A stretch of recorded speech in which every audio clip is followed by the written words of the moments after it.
Have you ever longed to become someone unshakable? Someone who no longer crumbles under criticism, rejection, loss, or betrayal? Have you ever imagined the day when that silent ache inside, the one you hide behind a mask of strength, finally fades away? Maybe you're exhausted from always playing the role of the strong one, from keeping up appearances when all you wanted was a brief pause, a moment of relief from the weight of being untouchable. But let me tell you something. The truth no one dares to say is this: the more you run from pain, the more it owns you.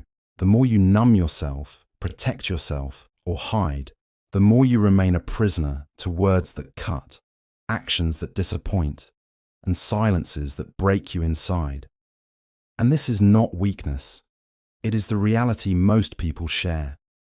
The only difference is that some pretend better than others. Carl Jung, one of the greatest depth psychologists, once said, "We are not what happens to us, but what we choose to become."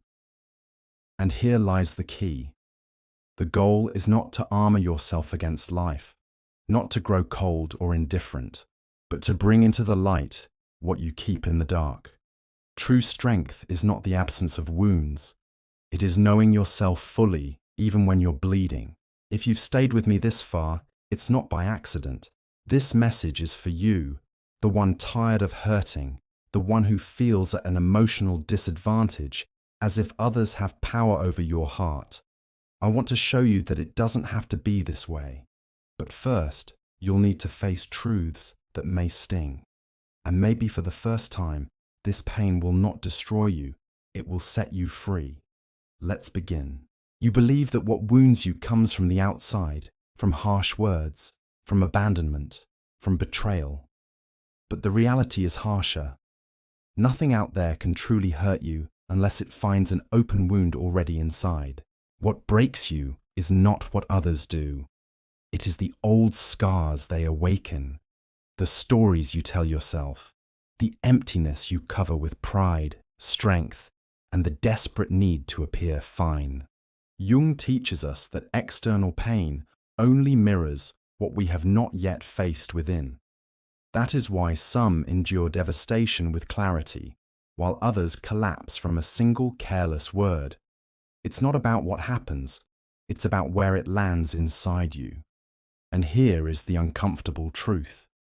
You still suffer because deep down, you believe you can control how others treat you. You keep striving to be smart enough, kind enough, strong enough, as if that could shield you from harm. But control is an illusion. And as long as you cling to it, you will live in constant tension, trying to predict the unpredictable. Do you want to stop suffering? Then stop running from it. What you need is not control, but awareness. Freedom begins when you understand that outside forces only harm you when they strike a chord within. And that battlefield lies deep in the unconscious, the hidden terrain you don't see, don't master, and that silently rules you. That's where we're going next. The greatest lie you've been told is that you control your life. Wake up. You don't. Not while you live on autopilot, reacting without knowing why, sabotaging choices you don't even understand. Jung warned, until you make the unconscious conscious, it will direct your life, and you will call it fate. That's exactly what's happening to you. The anger that erupts suddenly, the sadness with no cause, the fears that grip you, they are signals from forgotten parts of you, ignored and buried. Jung called this the unconscious, not a vague fog, but a system of memories, wounds, and desires you refuse to face, yet that still decides your emotions and actions. You wonder why certain words crush you while others stay unaffected. Because those words touch wounds still alive inside you. Wounds you've never confronted, only hidden beneath the rug. Jung said, "We cannot change anything until we accept it. Condemnation does not liberate, it oppresses. And yet, you keep condemning yourself, silencing yourself, repressing what hurts, as if that will solve anything. But the unconscious does not vanish when ignored. It mutates. It reappears as toxic relationships, as self-sabotage, as sudden anxiety when life seems fine. This is not bad luck. It's your unconscious screaming for you to wake up. Do you want to be untouchable? Then stop running. Because the more you protect yourself from external pain, the more vulnerable you become to internal chaos. The path forward is not resistance, it is integration. To be untouchable is not to resist life, but to know yourself so deeply that nothing outside can shake you. Most people think strength means closing off, building walls, wearing masks, pretending nothing gets to them. They say, "I don't care anymore."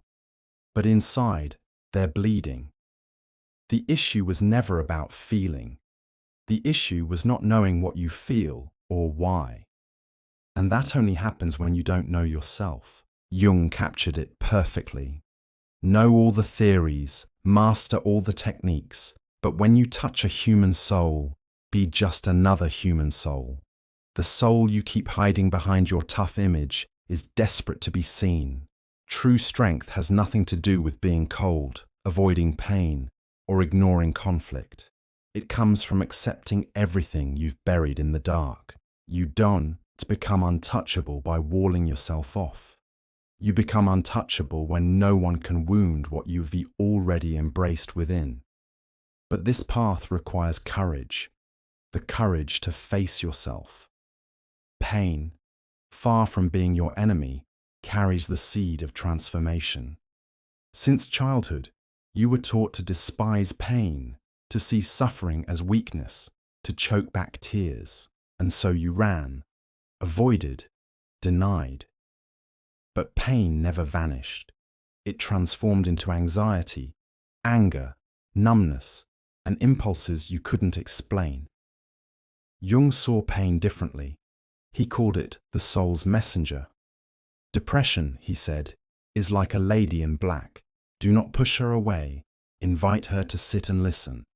But instead of listening, you distracted yourself, silenced yourself, kept busy. That's why suffering still haunts you. It is a war within, one part of you craving growth and another clinging to the old. And it is in this conflict that pain is born. Change hurts, growth hurts, letting go hurts. But in the ashes of what crumbles, something new can rise. Because when masks collapse, when certainties fail, when pain strips you bare, you finally meet yourself.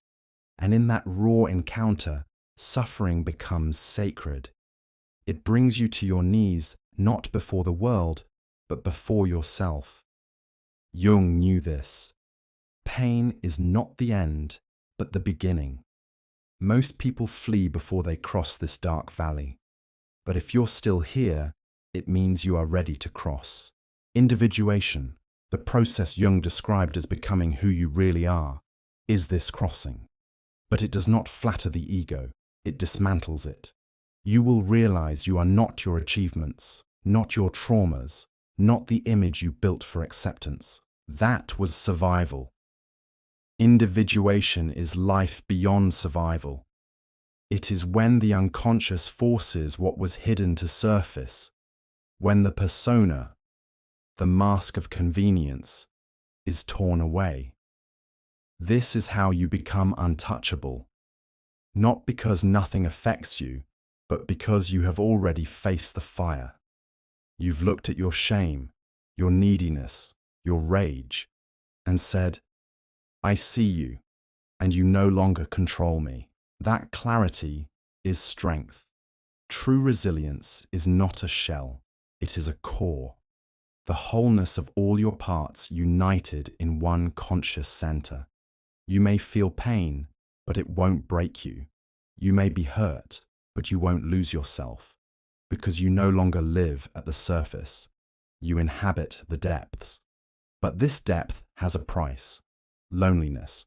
Not because you'll be alone, but because few can walk this path with you. Most stay trapped on the surface, clinging to masks and comfort. You don't leave them out of pride. You outgrow the place you once hid. And this brings us to the final point: consciousness as your only shield. Because nothing outside will stop hurting you if you remain unconscious inside. Rejections, losses, harsh words, they'll keep cutting until you awaken. Awakening is not magic. It's a choice. It's looking inward, even when it hurts. Taking responsibility for what you feel, without blaming the past, others, or fate. Jung said, "What you resist persists.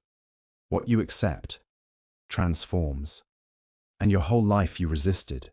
Fear of not being enough. Fear of rejection. Fear of loneliness. You hid. You silenced. You tried to be perfect. And it has only left you exhausted. But now you know, true immunity is not hardness. It is clarity. When you know your wounds, your triggers, your patterns, the world loses its power to destroy you. You still feel, but you don't drown. This is your turning point. The surface is dangerous. You are tossed by every wave. But when you dive deep, you discover calm and power that nothing can shake.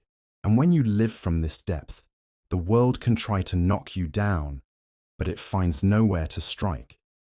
If this message has awakened something in you, write it in the comments.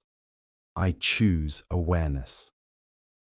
Let's begin a movement, not of pretending to be strong, but of living in truth. And don't stop here. The next step is vital. Real transformation begins only when you continue the journey. I'll see you there.